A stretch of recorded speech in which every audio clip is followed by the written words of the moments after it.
Et yo, salut à tous, ici Nawak. Et comme vous le savez, GGK Modulo c'est fini depuis un petit moment déjà. Malheureusement, on n'a pas eu droit à une petite séquence, voire un petit moment qui aurait pu nous parler de l'un des personnages les plus intéressants de l'histoire de GGK.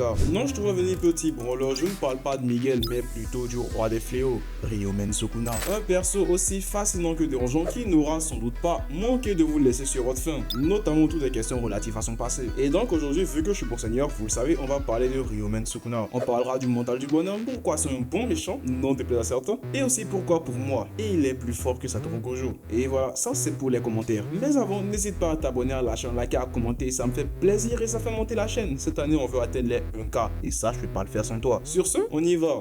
Qui est Ryomen Sukuna? Un des méchants les plus iconiques de la Japanimation de cette dernière décennie, et accessoirement top 1 de son verse toute époque confondue, Ryomen Sukuna est le roi incontesté des malédictions. Et dès son introduction, il nous fait très clairement comprendre qu'il n'est pas du tout là pour parler chinois. Entre agression armée à monsieur mineur et tentative d'assassinat à peine dissimulée, il nous montre à quel point le monde de l'exorcisme est passé dur. Hormis un léger moment de faiblesse face à Satoru, il nous a toujours été montré en train de farmer de l'aura. Et s'il est aussi boosté, et bah c'est parce qu'il vient d'une époque à laquelle l'exorcisme, et bah c'était pas des lol. Aujourd'hui, t'as des tweets qui te balancent le soir avec le dernier iPhone. Lui en son temps, c'était flèche enflammée, vol de corps et barrière magique, on veut en voilà. Vu que c'était une époque à laquelle les gens étaient plus méchants, la guerre était courante et que les maladies et bah ça se chopait au premier coin de rue. Rendant ainsi les exorcistes ainsi que les fléaux 2 fois, 3 fois, 4 fois plus nerveux que maintenant. Bref, cette époque, c'était l'ère Ryan, autrement appelé l'âge d'or de l'exorcisme. Mais en langage 2026, on dira plutôt le prime de l'exorcisme. Une ère à laquelle on fait beaucoup allusion dans l'univers de JK, mais sur laquelle on en sait très peu. Ce qu'on sait, c'est qu'il en était le plus fort, mais aussi qu'il était un être humain, ou plutôt il avait une apparence humaine. Vu que personne, d'aussi loin qu'on le sait, ne l'a jamais vraiment considéré comme un être humain. Ce qu'il va finalement finir par incarner, vu qu'il va se retrouver avec 4 bras, 2 bouches, 4 yeux, et une apparence se rapprochant plus de Marconia que de Frisk Corleone. Autre chose intéressante à savoir,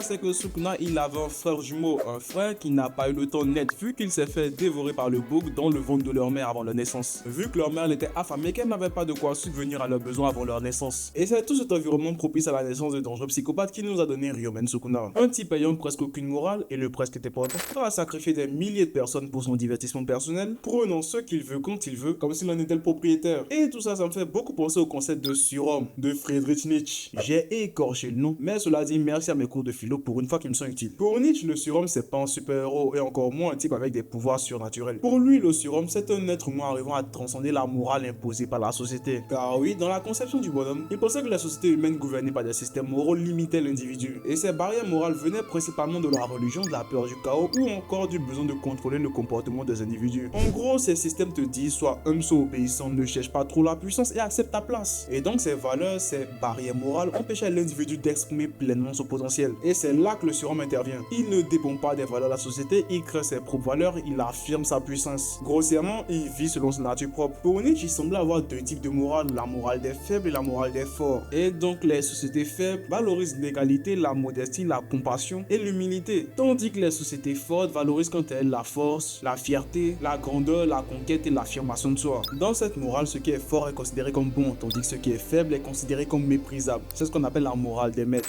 Et avec tout ce que j'ai dit précédemment, il est facile de l'appliquer à Ryomen Sukuna. Il ne croit pas à la justice, la compassion universelle et encore moins l'égalité. Pour lui, ces notions n'ont aucune importance. Ce qui compte, c'est la puissance réelle. Dans la logique de Sukuna, les faibles meurent et les forts survivent. C'est brutal, mais c'est très cohérent dans une vision basée sur la force. Et d'ailleurs, il ne cherche pas à être accepté, il ne cherche pas à être compris et surtout pas à être pardonné. D'ailleurs, on l'a vu lors de son procès face à Higuruma. Il s'en battait les reins. Cela dit, même si la comparaison est intéressante, il faut rester prudent sur certains points. Le surhomme de Nietzsche n'est pas simplement cruel, destructeur, nihiliste. Il est censé pouvoir créer et installer de nouvelles valeurs. Sukuna, lui, il ne cherche pas vraiment à créer un nouveau monde. Il agit plus comme une force de domination et de destruction, donc il correspond partiellement à l'idée. Il fait plus penser à de vieux archétypes tels que le roi démon, le tyran mythologique ou encore le dieu cruel. Dans cette figure, la puissance justifie l'existence, la morale humaine n'a pas trop d'autorité et seuls les êtres exceptionnels comptent. Ce qui fait qu'il est fascinant, c'est qu'il représente une idée extrême, l'idée d'un individu totalement libre de toute contrainte morale. Et cette liberté est séduisante, effrayante et incroyablement dangereuse. On l'a vu en 39-45, les gens qui manquaient de moralité, et bah c'était pas ça qui manquait. Et ça continue encore aujourd'hui. Bref, c'était un petit tour du personnage. Maintenant, attaquons-nous sur pourquoi est-ce que c'est un bon méchant. Et commencer pourquoi pour moi il est plus fort que Gojo.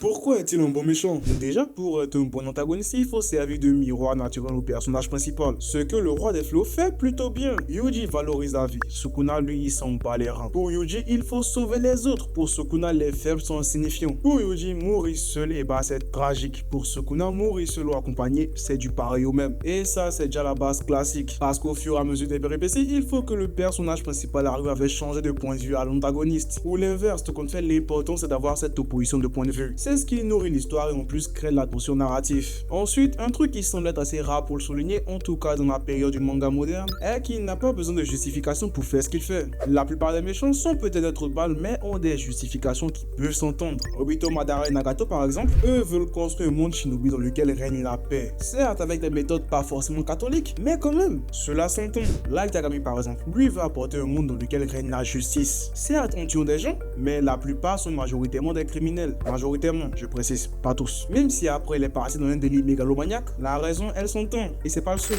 Alors que là, avec Sukuna, on n'a pas un méchant qui cherche à révolutionner le monde. Il ne cherche pas à sauver, il ne cherche pas à corriger l'injustice, il ne cherche même pas à se venger. Il a peut-être un passé tragique, mais il n'a aucune idéologie et encore moins une cause politique. Non, il agit simplement selon son orgueil, sa nature et son plaisir. Ce genre d'antagonistes sont cool parce qu'ils sont imprévisibles et inarrêtables. De plus, cela le rapproche de figures mythologiques. Pourquoi? Eh bah parce que les figures mythologiques, les divinités, les démons, les titans et tout ce qui va avec, eh bah ils ne pensent pas leurs actions au sens humain du terme. Ils les pensent bien souvent avec un point de vue qui est au-delà de l'humanité. Là où un être humain verra peut-être du mal, lui n'y verra qu'une case à cocher lui permettant d'atteindre son objectif final. Et cette aura déificatrice est accentuée par le traitement narratif du personnage. Je m'explique. Bien souvent, lorsqu'on traite un méchant, un antagoniste, on montre dans un premier temps sa face la plus sombre. Ensuite, on passe au traitement des cicatrices du personnage. Et c'est dans cette phase-là qu'on aborde généralement son passé via son flashback. Et enfin, on a une conclusion qui peut soit être bonne, soit mauvaise. Et ici, avec le roi des fléaux, si vous l'avez remarqué, l'auteur n'a jamais vraiment apporté son flashback. Cela dit, il nous a apporté des fragments de son passé via des personnages gravitant autour de lui. La plupart faisant ses éloges ou encore exprimant à quel point il était une calamité de son vivant. Accentue ici sa légende, voire son prestige. Et ça, c'est ce que j'appelle la caractérisation indirecte d'un personnage. Le fait qu'on découvre son passé, pas par lui, mais par les personnes en parlant.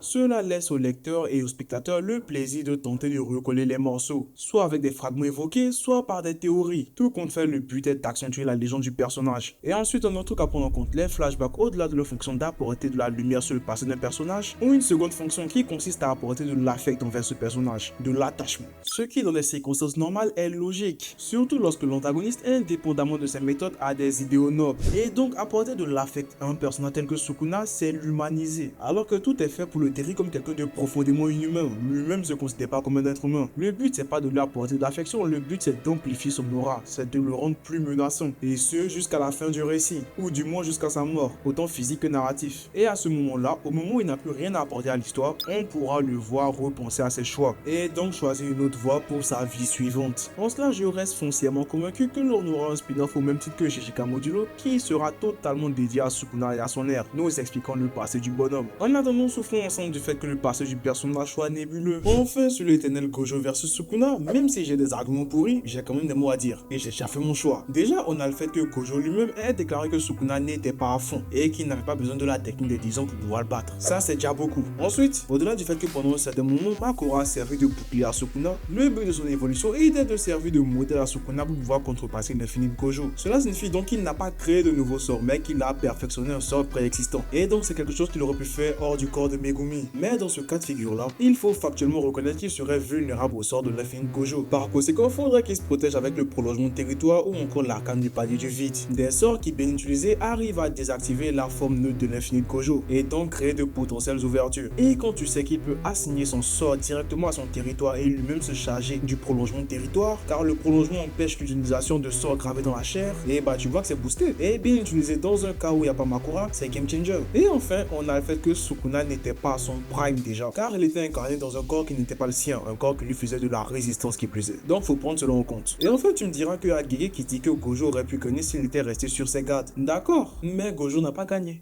Sur ce, c'est la fin de cette vidéo. N'hésite pas à t'abonner à la chaîne, liker, à commenter, ça fait plaisir et ça fait monter la chaîne. Et d'ailleurs, si tu as des sujets relatifs à des mangas ou des animes que tu veux voir, n'hésite pas à me les proposer en commentaire. D'ailleurs, cette vidéo a été faite en s'appuyant sur les demandes de Holo 269 et de Gelo 22. Gros big up à vous au passage les gars, et j'espère que cette vidéo vous aura été bénéfique. Et donc c'était Nawak, out, peace.